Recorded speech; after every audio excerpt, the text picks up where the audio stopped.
round maneuvering as the Cleveland Browns moved into position to take the 6th pick of the 5th round, 144 overall, and perhaps there might have been a moment of foreshadowing. See officially what the Browns are going to do.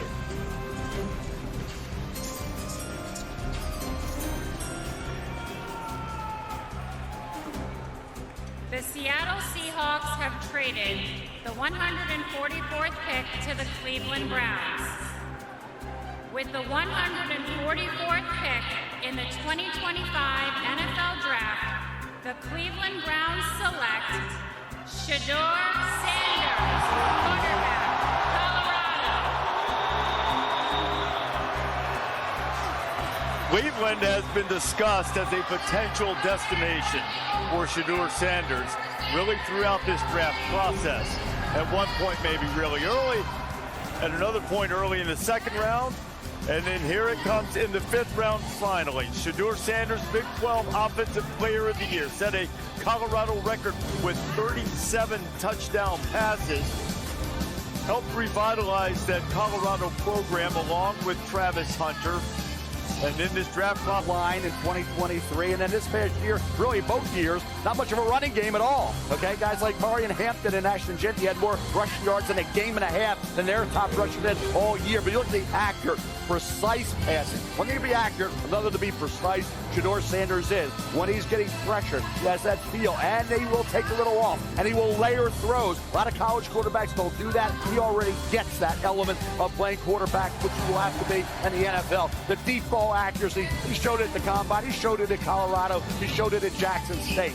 The ability to slip and slide. Yeah, he's not going to run a 4.6, but within the pocket, just give the kid a fighting chance. Colorado rarely did. When he had an opportunity, you saw this strike there to Will Shepherd. Again, there were games like Oregon where he had no shot. Here he avoided the initial pass rusher. He rolled right, he made a throw. This fact he's like, just out there just talking, he's not athletic, it's a bunch of BS. It's not true. This kid can avoid, he can move, and he can make throws against his body like this.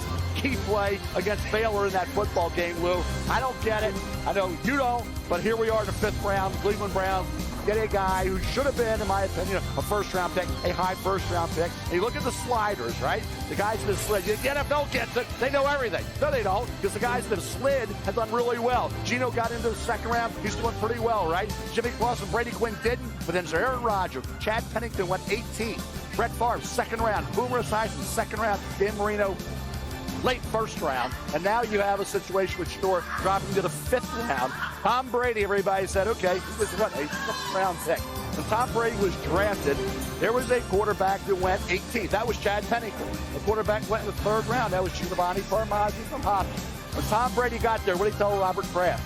They told him, hey, you're our 6th round pick. He said, yeah, you're the best decision your organization ever made than me, right? So we're talking about, are you confident, cocky, are you arrogant, or are you charismatic? There's that fine line there. I think there's a lot of perception isn't reality in regards to Shedeur and Deion. Deion's not going to interfere. Deion's not going to be calling the coach. Deion's not going to be commenting about Shedeur while he's at Colorado. Lou, I think there's a lot of just fake news out there surrounding the Sanders family and Shedeur and Deion. Yeah, look, if you get out of your feelings, and I'm saying people who have feelings about Shedeur Sanders and just objectively evaluate him as a quarterback, it's hard not to like what he can do. A lot of mental horsepower. Talk to Pat Shermer out there in Boulder, his offensive coordinator. Full field reads, the ability to really decipher pre-snap and then adjust post-snap, put the ball where it needs to be put. He's got that. This nonsense about the fact that he's not a good athlete, he's just an average athlete. This is just one play where he is able to buy time. He doesn't have a strong arm. That's nonsense too.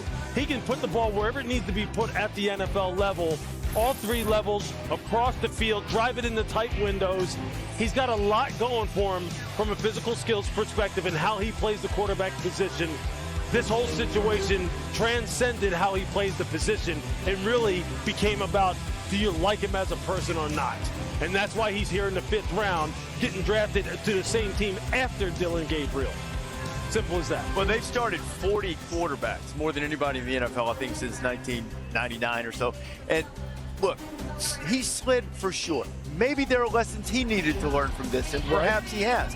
But now we say this every year. It matters more about what you do after your pick than it does where you're picked. So now the opportunity is for Shedeur Sanders to win the job. He can win the job. Absolutely. Now, there are other places he could have gone this late when he was sliding, and maybe he could not have. That might not have been the right position for him. But I think there are lessons to be learned on both sides. I mean, clearly something happened that made NFL teams not want to do it. So now, what can he take from that? He can take his opportunity now, become a starter early in his career, which is probably closer to something that they had envisioned all along. They just didn't envision having to wait until the 5th round for it to start. Absolutely, but when I was asked pre-draft, hey, what's the best fit for Shedeur Sanders, I said the Cleveland Browns. Now, I thought it was going to be a pick 2, Sure. or is it trade back into round 1? But he is an ideal fit for Kevin Stefanski's offense. They have some weapons in the passing game with Jerry Jeudy. They added Harold Fannin to go with David Njoku. They've drafted a couple running backs. He can live in that play-action offense. That's what he did best at Colorado. What is accuracy and toughness. That translates anywhere. So the slide is a little bit ridiculous. I'm with you guys. I don't know exactly what caused it, but this is a good situation for him. Take a minute, be upset that you fell in the draft, but I think now you attack this opportunity and prove everyone wrong. And now as we flip it onto the other side of this equation with the Cleveland Browns, and what were they motivated to do at this pick? 144th overall after previously drafting Dylan Gabriel at the end of the 3rd. Let's look at the opportunity cost right now for Cleveland. The 144th pick in the draft last year with Austin Booker from the Bears. He signed a 4-year, $4.4 million contract. As far as a quarterback is concerned, that's nothing in the NFL. So for them, they have an opportunity to try and develop a player who they were out there in Boulder. Lewis and I were there. They were taking an up-close and personal look at Shedeur Sanders, did plenty of homework on him. I don't think anybody would sit here and tell you the tape for Shedeur Sanders was anything close to a round 5 player. Good enough traits to work with. You have an opportunity for him to compete. And while I would say right now Joe Flacco is the most likely Week 1 starter for the Cleveland Browns, it is not like Joe Flacco's standing should be considered cemented for the entirety of this season. It's open season right now in Cleveland. And you know what? And look, Andrew Berry, the general manager, he may be playing chess while everyone else is playing checkers. Because I'll tell you what, look at the quarterbacks that he has on this roster now. Between Joe Flacco, starting ability. Kenny Pickett has started in 1 game. Dylan Gabriel, there's people who would like Dylan Gabriel's skill set, myself included. Shedeur Sanders. You got 4 guys that maybe have starting caliber quarterbacks in the NFL. You think there aren't going to be some teams who need some quarterbacks?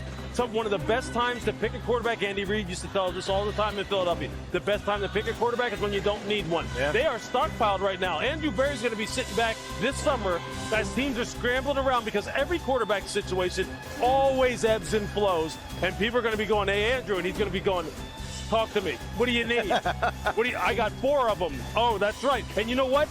They will sort themselves out. Shedeur Sanders right now, just go to work. Just keep your mouth shut, go to work. And let the cream rise to the top. And Andrew Berry, you may have made one of the smartest moves in the draft right here. What kind of growth can this force Shedeur Sanders into? Because remember when Deion Sanders went to Jackson State, Shedeur was a quarterback. He went to Colorado, had the team meetings out there. Our quarterback's coming. Now he has to go in and win the quarterback job. What can that do for him? Whether he does it this year, next year, whenever. You know what? I think for Shedeur, his competitive character is going to be put on full display now. What exactly are you made of? Are you going to be someone now who, just like I said, just zips it and goes to work and really dives into the details and really taps into Kevin Stefanski and really allows him to help take your game to the next level? I would assume that's what he's going to do. I would have loved the ball with some of the conversations he has had with his father over the past 48 hours about what it's now going to take in order for you to reclaim the status that you thought you already had as far as how people valued you, where now people have already spoken. The NFL has spoken in terms of what value they were willing to put on you at this point in time. And whether that he's going to use that to really fuel the fire, to really go to work and really, like you're talking about, address every single aspect of his game and kind of reassess himself as well as far as how am I coming off to people? How are people perceiving me? Do I need to make some changes in that way too and get to where I ultimately believe I should get to, which is a franchise caliber starting quarterback on a winning team and playing meaningful football in the months of January and February. Look, what he did at Colorado